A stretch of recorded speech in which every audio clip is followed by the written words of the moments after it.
Hi friends, నా పేరు Srikanth Ganga with SRK YouTube channel. Friends, ఇవాళ మన టాపిక్ ఏంటంటే గుప్త నిధులు బలి కోరుతా అని చెప్పేసి ఈ టాపిక్ మీద మనం వీడియో చేయడం జరుగుతుంది. ఫ్రెండ్స్, ఇది నా ఓన్ కాదు ఫ్రెండ్స్. నాకు తెలియంది తెలుసుకొని మరి పెద్దవాళ్ళని కనుక్కొని కొద్దిగా ఎంక్వైరీ చేసిన తర్వాత ఈ వీడియో చేయడం జరుగుతుంది. అంతకుముందు మీరు గమనించాల్సింది ఏంటి అంటే, నేను నా వీడియోలు కేవలం జనరల్ నాలెడ్జ్ పర్పస్ మాత్రమే చేస్తున్నాను ఫ్రెండ్స్. ఎవరిని ఉద్దేశించడానికి కాదు, ఎవరిని ప్రేరేపించడానికి కాదు. మీరు గుర్తుంచుకోవాలా, జనరల్ నాలెడ్జ్ గురించి మాత్రమే చేస్తున్నాను. ఎందుకంటే నాకు తెలిసింది ఇంకొకరికి తెలియజెప్పాలని చెప్పేసి, తెలియంది తెలియజెప్పాలని చెప్పేసి చిన్న ఆలోచనతోటి మాత్రమే నా వీడియోలు చేయడం జరుగుతుంది ఫ్రెండ్స్. ఇది మాత్రం మీ మనసులో పెట్టుకోవాలి. ఇంకోటి, గుప్త నిధులు బలి కోరుతాయని చెప్పేసి మన టాపిక్లోకి వెళ్తే, గుప్త నిధులు బలి కోరే గుప్త నిధులు అని సపరేట్ అనేటివి ఏమి ఉండవు. ముందుగా మనం నిధులు ఎన్ని రకాలు అని చెప్పేసి నిధుల గురించి మనం తెలుసుకున్నట్లయితే, ఎన్ని రకాలు ఉంటాయని తెలుసుకున్నట్లయితే ఆ తర్వాత మనకు ఒక క్లారిటీ అన్నది వస్తుంది. నిధులలో 3 రకాలుగా నిధులు ఉంటాయి.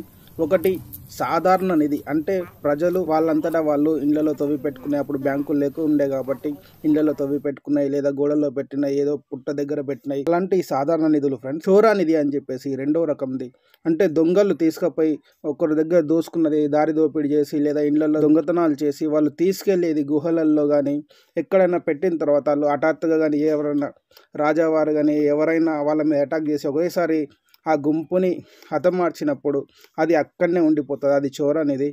ఇంకోటి మూడవది ఏంటంటే రాజానిధి. అంటే ఫ్రెండ్స్, మీకు తెలిసిందే, మన రాజ్యం మీదకి దండెత్తడానికి వేరే రాజులు వచ్చినప్పుడు వాళ్ళు తీసుకెళ్లి గుడి కిందనో లేకుంటే గుడి కోనేరు దగ్గరలోనో లేకుంటే ఏదో గుహలను పెట్టేవాళ్ళు. ఇది రాజానిధి అని చెప్పేసి. ఇప్పుడు మనం రాజానిధి గురించి మాట్లాడుకుందాం. రాజానిధి బలి కోరుతుందా అని చెప్పేసి. నిధి అయితే బలి కోరదు, కాకపోతే రాజువారు అక్కడ పెట్టిన తర్వాత ఒకవేళ నేను ఓడిపోయిన తర్వాత నా ధనాన్ని తీసుకెళ్ళకూడదని చెప్పేసి యోగులతోటి, మునులతోటి, సాధువులతోటి కొన్ని శక్తులను అన్నది బంగారం పైన కూర్చుండబెట్టి ఎక్కడైతే నిధి పెట్టారో దానిపై కూర్చుండబెట్టేసి దాన్ని లేకుంటే కాపాలా పెట్టేసి, కొందరు అయితే మనం చూస్తూనే ఉంటాం నాగబంధనం అని చెప్పేసి, నాగబంధనాన్ని కూడా వేస్తూ ఉంటారు. నాగబంధనం అంటే ఆ నాగదేవతని వశం చేసుకొని ఆ నాగదేవతని సంతృప్తిపరిచి దాంతో నాగబంధనం అని వేయడం జరుగుతుంది. పోతే ఆ నిధి పైన ఎలాంటి శక్తిని కూర్చోబెట్టారు, ఎలాంటి మంత్రాన్ని ఉపయోగించారు, ఎలాంటి బంధనాన్ని వేశారు అని తెలియకుండా లేదు ఆశతోటి దాన్ని వెళ్ళి తెచ్చేయడానికి వెళ్తే, ఇప్పుడు సపోజ్ ఏంటంటే తేలు మంత్రం రాంది పాము పుట్టలో వేలు పెట్టడం అని అన్నట్టు అలాంటప్పుడు అవి బలి కోరుతాయి అంటే అది నిధి మాత్రం బలి కోరదు, దాని పైన ఉన్న శక్తులు అన్నవి బలి కోరుతాయి. ఎందుకంటే అప్పట్లో యోగులు, సిద్ధ పురుషులు, సత్యాయుగం నడుస్తుండే కాబట్టి మంత్రాలకు కూడా తంత్రాలకు కూడా ఉన్న యంత్రాలకు కూడా చాలా పవర్ ఉండేది ఫ్రెండ్స్. ఇది మనం గమనించాలి. నిధి అన్నది ఎప్పుడు బలి కోరదు, కాకపోతే వాళ్ళు ఎలాంటి శక్తిని అయితే కూర్చోబెట్టారో ఆ శక్తిని మనం కరెక్ట్ అంచనా వేయలేకపోవడం, ఒక శక్తికి ఇంకో మంత్రాన్ని ఉపయోగించినప్పుడు అప్పుడు బలి అని కోరుతుంది అంటే బలి అవుతారు, కాకపోతే ఆ నిధి మాత్రం మనకు దక్కదు. నాకు తెలిసింది ఏంటంటే, ఈ నిధిలో నిక్షేపాలని చెప్పేసి నిధులకు పోవడము ఇలాంటివి వెతకడమే మనది ఒక తప్పు. అయితే ఇంకో తప్పు ఏంటంటే, ఇలాంటి రాజావారి నిధి ఇలాంటి పెద్ద పెద్ద టన్నులు దొరుకుతాయి, కిలోలు దొరుకుతాయి అని చెప్పేసి మనం ఇలాంటి నిధిని ట్రై చేయడం మాత్రం ప్రాణాలకు అపాయం అని చెప్పేసి నా ఒపీనియన్ ఫ్రెండ్స్. రాజావారి నిధులకు బంధనాన్ని వేసిన వాళ్ళు మహాపురుషులు కాబట్టి అలాంటి తాంత్రిక విద్య రావాల్సి ఉంటుంది. అలాంటి తాంత్రికులు ఇప్పుడైతే నాకు తెలిసి లేరు. సపోజ్ అప్పట్లో కేరళకు సంబంధించిన వాళ్ళు, కేరళకు చెందిన వాళ్ళు చాలామంది కూడా వాళ్ళ పూర్వీకులు, వాళ్ళ పిల్లలు, వాళ్ళ మన్మలు అలాంటి వాళ్ళు ఉన్నారు. బహుశా విద్య వాళ్ళ నుంచి వీళ్ళకు వ్యాపించి ఉండొచ్చు, అలాంటి వాళ్ళు ఉండొచ్చు. కాకపోతే నాకు తెలిసి ఇక్కడైతే మన లోకల్ అయితే ఉండరు. అప్పటి వేద పురుషులు, మనకు సాంప్రదాయం, హిందూ సాంప్రదాయం ఉన్నది. మనం కొద్దిగా దాని చరిత్ర పుటలోకి వెళ్ళి చూస్తే కేరళ, తమిళనాడు అని చెప్పేసి అక్కడ చాలా ఉంటుంది. మన హిందూ దేవతలు కూడా చాలా అక్కడ ఉంటారు. వాళ్ళు హిందూ సంప్రదాయం కూడా ఇప్పటికీ చాలా బాగా పాటిస్తూ ఉంటారు.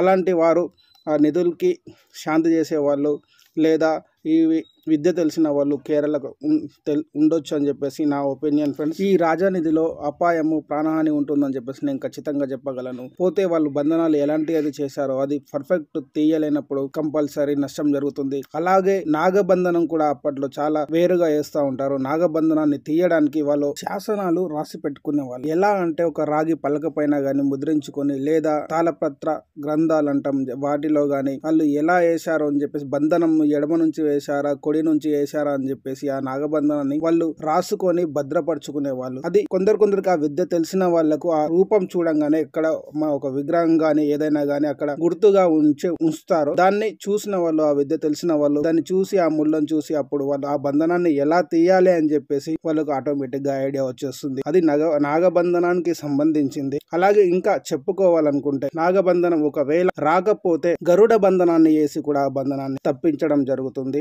మనం చరిత్రలోకి వెళ్తే నాగదేవత, గరుడ దేవత వీళ్ళు అన్నతమ్ముల పిల్లలే అయినా గాని వీళ్ళకు ఉన్న వైరం వల్ల నాగదేవతకు గాని మన నాగజాతికి గాని మన గరుడ జాతికి గాని వీళ్ళిద్దరికి ఒకరికి పడదు. అందుకని వీళ్ళు ఏం చేస్తారంటే ఆ నాగబంధనం ఒకవేళ విఫలం అవుతుంది అనుకున్న మూమెంట్ లో వీళ్ళు గరుడ బంధనాన్ని వేసి ఆ నాగబంధనాన్ని తొలగించడం జరుగుతుంది. నేను మళ్ళీ చెప్తున్నా, ఇలాంటి విద్య తెలిసిన వాళ్ళు ఇప్పుడైతే లేరు, బహుశా చెప్పలేము అని చెప్తున్నా ఫ్రెండ్స్. మొత్తానికైతే నిధులు అంటే మనం నిధుల గురించి చూస్తున్నాము. నిధులు అంటే రాజావారి నిధులు అంటే అపాయం అని చెప్పేసి నేను చెప్తున్నాను. అలాంటి ప్రయత్నాలు చేయకండి. నిధులు అన్నది మనం ఏదైనా పని చేసుకొని మనం డైలీ వేర్ పని చేసుకున్నా కానీ మన దగ్గర ఇంత అమౌంట్ అని ఉంటుంది. అది దొరుకుతుందో లేదో తెలియదు. కాకపోతే దాంట్లో పడి చాలా మంది సఫర్ అవుతూ ఉంటారు, చాలా మంది ఆస్తులు అమ్ముకుంటూ ఉంటారు, చాలా మంది ఖర్చు చేసుకుంటూ ఉంటారు. అలాంటిది చెయ్యొద్దని చెప్పేసి నేను అనుకుంటున్నాను ఫ్రెండ్. నేను ఎందుకు ఈ వీడియో చేస్తున్నా అంటే ఇంతకు ముందునే చెప్పాను, జనరల్ నాలెడ్జ్ గురించి మాత్రమే నా వీడియో చేయడం జరుగుతుంది. ఇలాంటి మంచి టాపిక్ తెలియంది, కొత్తగా ఏదైనా